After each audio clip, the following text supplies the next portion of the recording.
For February 12, 2016, this is special coverage of the New Hampshire primary. Well, the New Hampshire primary was not the huge surprise nobody was expecting. The Granite State was the scene of countless pancake breakfasts, kissed hands, shaken babies, and rubber chicken dinners, as America's presidential hopefuls swept through communities large and small to feign interest in the pointless lives of the little people and tell potential voters how they will benefit from endorsing this or that style of corrupt self-interest. Among Republicans, loudmouth bully Donald Trump won a plurality with 35% of the vote, and 10 delegates. John Kasich somehow managed to grab the distant second spot with 15% of the vote and only 4 delegates. Canadian-born son of a Cuban immigrant, Rafael Edward Ted Cruz, who crushed the competition in Iowa, barely squeaked past Jeb and Marco Rubio for third place in terms of delegates, all three tied.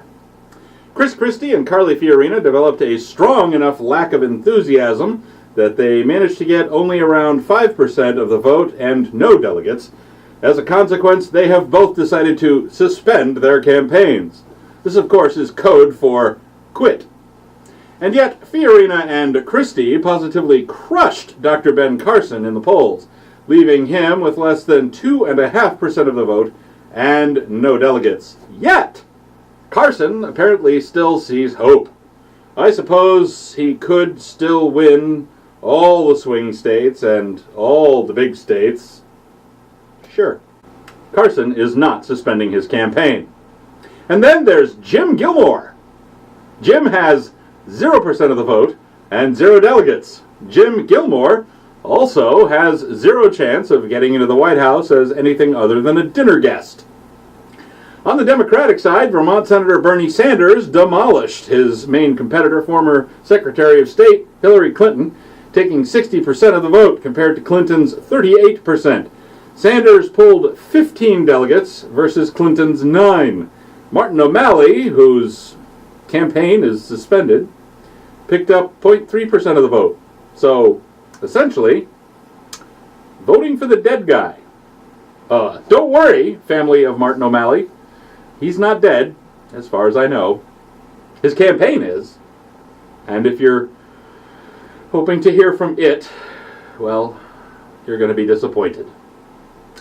Now, thanks to the crazy way the parties work, Hillary Clinton has an almost automatic 355 superdelegates based on her so-called establishment ties. This does not mean that Sanders cannot win the nomination. There's a total of 4,763 delegates up for grabs, and only 2,382 needed to lock up the nomination. Momentarily setting aside the superdelegates, Clinton has 32 and Sanders has 36, with 48 states left to run their primaries. So, with 2 states down, the Republican clown car has been cut down from 17 occupants to 7, with Carson and Gilmore apparently just have their sleeves hooked on the bumper or something, being dragged behind. I don't know so much about Jim Gilmore other than that he doesn't know when he's beaten. I mean, really doesn't know. And Ben Carson, well, frankly, I know more about him than I'd like, but he strikes me as the sort of person who isn't going to let a little thing like reality stand between him and believing he can be president. One thing I'm wondering, as all this big whole mess of crap starts rolling down the hill with more and more momentum, why in the hell do we have all these primaries spread out all over the place? Seems to me we should just have a primary day. You know, you have to vote on your own without knowing how the people in Statesylvania voted. Tough luck. Vote your conscience. Vote, vote, vote. Tally, tally, tally. Here's your candidate. Here's your candidate. Vote, vote, vote. Tally, tally, tally. Here's your new president. Jesus, we could do it in a week. Think of all the time and money you'd save. No, this is America. We have to do it like American Idol. Drag it out for 8 months.